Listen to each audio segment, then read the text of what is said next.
day is it today, Dusty? Monday.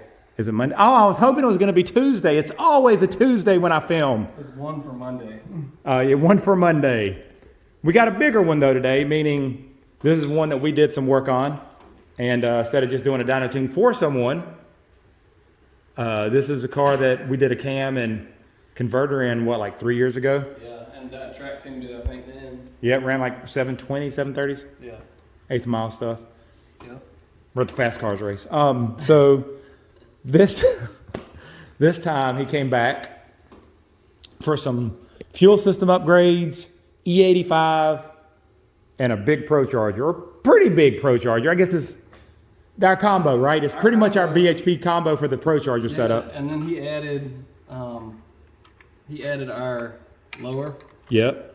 That works with the ATI damper for the LSA, so it's a blower ring spacer that lets you run the LSA blower ring and it lines up everything.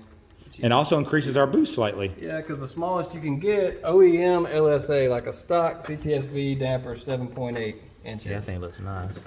And a ProCharger stock lower is 7 inches, and you really can't change it. Ah, okay. So the good thing with the replaceable outer blower rings is you can go 7.8, you can go up to like a 8.6, a 9.1. It makes it more user friendly to get the exact amount of boost you want, which we did some boost changes on this car. We started out at a little too much boost. What was the combination on it previously? A 2.5? Or no? It was a 7.8 with a 4-inch upper, and we had spec'd this with a 4.25 upper, and they sent a 4-inch, which was wrong, but we decided let's just get some data. Yep. And it did what we thought and had too much boost. Yeah, the spread seems to be the more RPM you turn, the higher the spread, meaning 5,000, 5,500, it was only a pound or so. 6,000, it was a pound and a half. 6,500, it was 2 pounds. You know, so we could see the spread. So it was about 2.5 pounds more. At peak, Typically, we have seen about a pound of boost per tenth of upper. The lower doesn't make as big of a difference, but the uppers do. So going from like a 4.2 to a 4.0 is a pound and a half. And that was about exactly what we did. 2.5. This one's making about 13 pounds of boost. We're turning it around 67, 6,800.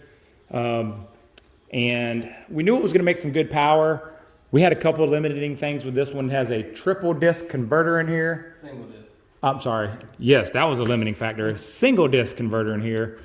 And this one has the RCR Sportsman. Dragmaster Sportsman. I think it's a Dragmaster Sportsman. Yep. And she does have a before graph too. I didn't even think about that one. Yeah, we do. Let's put that up there because that's impressive. Yeah. I did a little tuning on it, but it actually was pretty close when we came in, to be honest with you. 3 bass lines. That was the weird one. Count that. Yeah. Tried to shift on us. It was the second one. Let's see. Yep. So still had a little bit of weirdness, but we figured out some ways to. That was converter lock. Yep. That was. We figured out some ways to not have that. So it went from 430, 438. The 595 is the Yeah, this is really blower. cool. Let's be 430. Yeah. The little curly Q is when the converter. So RPM went backwards right here. So 430 to 595 with the blower, about 12 and a half pounds, 13. And then we of course added E85, which is fuel of choice here for sure. Yeah, then let's talk about that. Like, there's a lot that's to talk a big deal. Like, and that's a big difference. In other words, we usually see about 10% because we're usually able to optimize timing on 93. And this car it's got a 40 thousandths head gasket. We milled the heads 35. Like, this was a max effort, fairly max effort, all motor car. So Probably what, 11 and a half? Yeah. 11 and a half or so. And, that's pushing it on 93 daily. And yes, we run 13.1 on 93, but we just take all the timing out so we can drive around town. But, that's about it on 93 to add a decent amount of time and power. And then you add 13 pounds of boost. On it, so it was not happy about any time. And that's why the blue graph here, that's why that one's a little bit jumpy still. When you can't get good timing in there, it's going to show up in your graph. For sure. And it did not take any timing. Single digit timing. So that's why the horsepower difference between 93 and E85 is even larger than normal. We normally see 10%, like you said. This car having this much compression, I was glad when we put E85 in here, and as soon as we put E85, we never knocked again.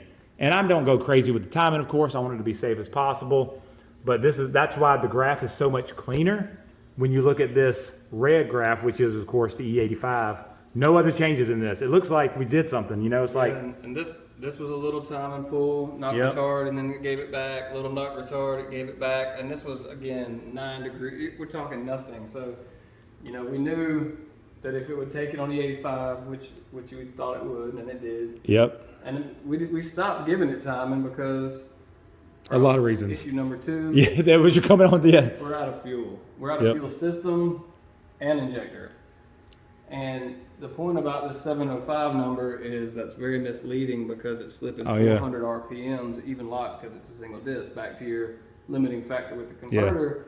And we've done a lot of these. Like Chris has tuned 200 this year. Yeah, we've got a lot of testing on these triples, the singles, and how much the difference is between a locked converter and an unlocked converter. Yeah, and the tighter the converter starts, the less the lockup clutch has to work because it starts to naturally couple at higher RPMs. The looser the converter, it's all on the clutch. So and this is a very loose converter. Very loose converter, and it's a single disc. So the point is, 400 RPMs will slip in the other vehicles that we've seen that we've locked up. Chris's converter on his car slips about 400 to 500 if you don't lock it. It's a triple disc, so it locks. And I'm gaining 60 horsepower at only 550. Right. So, you know, if you figure it's 10%. Yeah, and it does. It gets worse. The more power you make, that bigger that discrepancy. So if you do it as a percentage and say that you're picking up 10% locked up because you're making 550, 560. It is about 10.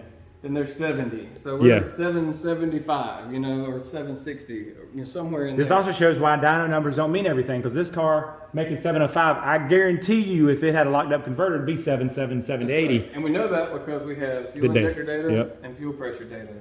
Do you want to go into that last little bit of fuel pressure data? So we have the ability to log fuel pressure on the dyno. HP Tuners logs virtual fuel pressure. It just thinks it's 58 all the time. It's like, hey, here's 58. Now the SS and the PPVs, because they're PWM controlled and they have a fuel pump control module, they actually have real fuel pressure. So we can log it on there. Because we can't log it on here, we log it on here. So we put a fuel pressure gauge on the car, and we didn't log the 93 run because we had plenty of fuel. Yep, we're no errors. No issues there. But it starts out here, the aux pump kicks on, and it's making, let me expand this a bit, move some stuff around so we can see. So there's 58 PSI. That's what you're making riding around.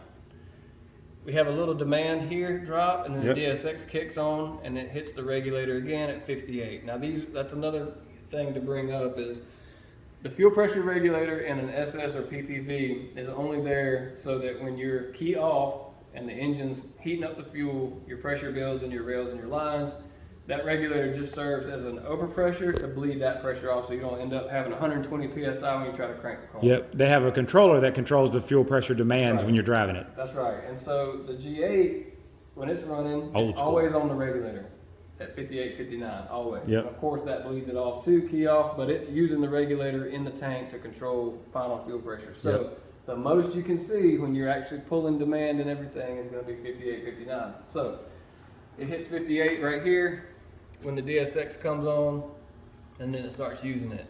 Yep. And it's using it, and you can see it dropping. It's 55, 54. Right here, what happens, you'll notice this line flattens out.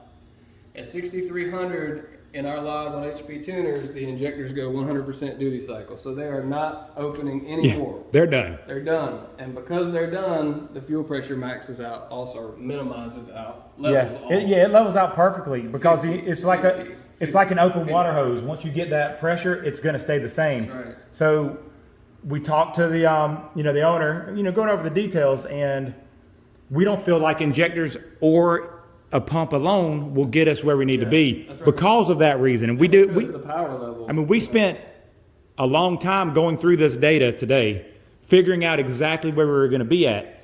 And not that we don't know the combos, but we try to make, things work for people. And if you got a budget you're working with or whatever the case may be, we're going to try to get away with not get away with, but make it as safe That's right. as economically we for want to spend possible. your money in the best possible places. Correct. We don't want you to spend money places that you don't need to, and you're gonna spend $1,050, $1,100 on like some 1050, some IDs or something like that, where you can get, for $500 you can get some fast 85s, which make great power. They usually max out around 715, 730. Yeah. But like you said, since this car is making 770 wheel if it would lock, it's just past that point. And it did make a little more than I thought. Yeah. And the timing in 93 was worse than I thought. Other than that, it went about like we've scheduled.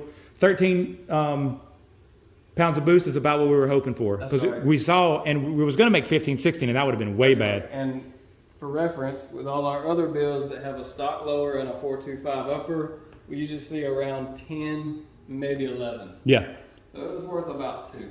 That makes sense. And if we would have had the same combo we always had, we would have not been able to add a fuel because we're in the 90% range usually at that point. Yep. So With a little room to grow. Power is the point, though. The other thing that we have not done, and everything kind of worked like we assumed it would, but is to put a ProCharger on a max effort all motor build with high compression. A lot of the other ones we've done haven't even had the heads off. If you had for a DOD delete on a G8, it was LSA gaskets. Yep. No Stop, milling, put them back together. Put them back together with some good bolts or studs or something, But this one, milled, thin gaskets, high compression, blower. Love the inside. Yeah. It makes killer power. I think. All motor camshaft, don't care. Doesn't care. The cam just doesn't matter, and it's still climbing. The horsepower is going to make max horsepower, whatever RPM we really let off. I mean, it's 6,600 for sure. But we were way soft on timing at the top because what are we going to make more power? We're out of fuel. Yep. And this car has 170,000 miles on it. The transmission has 170,000 miles on it.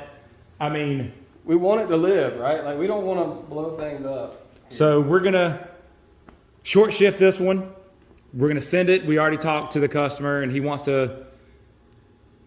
I think he wants to take it to the track and dial the shifts in?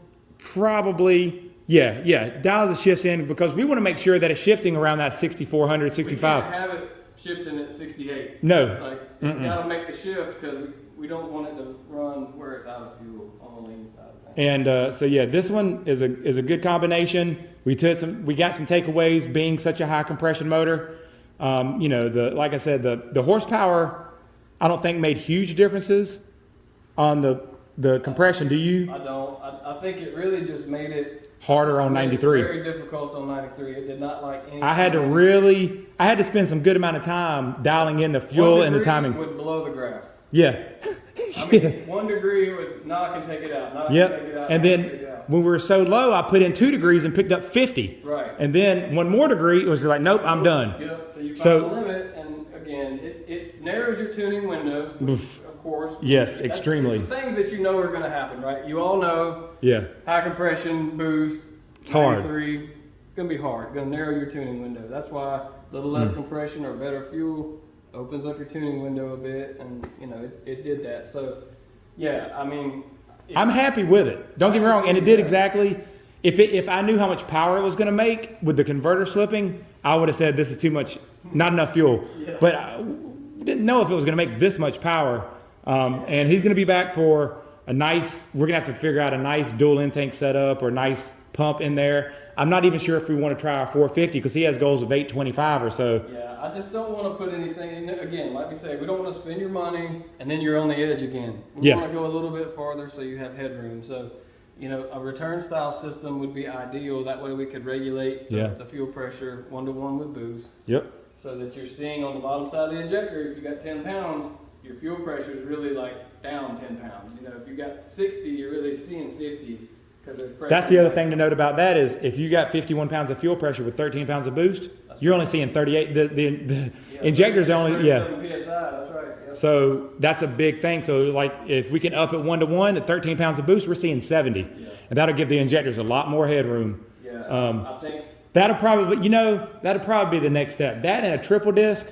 Yeah. I'd feel comfortable making 800 then. And Carl at Vaporworks, he and I talk sometimes, and we've bounced some things off. We really would like a good go-to fuel system combination, and we're working on some things. But his numbers, when you do E85, you lose 30% of your fuel. That's about what we see as well. When you go boost, you lose another 20%. So 85 in boost, you're losing 50%. And I believe it. Of your capacity there, and that's his numbers with all his research. He's fuel genius, right? Oh yeah. Anyway. So you really have to over-engineer the fuel system. This is like a good 10-pound setup. Absolutely. Stock setup with a DSX, 10 pounds of boost, you're good. 700. Make 700, be good forever. Like a real 700. Yeah, this is, yeah. And we have many cars out there on this setup right here making almost 700 or a little more for years. Yeah. And this car, like I said, it just made a little more with the I think the compression and the lower, those two things really just bumped this power up to where it was like, nah, I can't do it. Go to a 438. Yeah. You know, we could do some things, but you know, he's cool with keeping the shifts at 65, kind of putting a conservative limiter on this thing, and then saving up for round 2, and then we'll turn it up. Yep. So anyways, again, I appreciate it. This has been another, good build. Oh, the rest of this one is E85. We said that. It has long tube headers, solos, no mufflers, no cats. It's loud.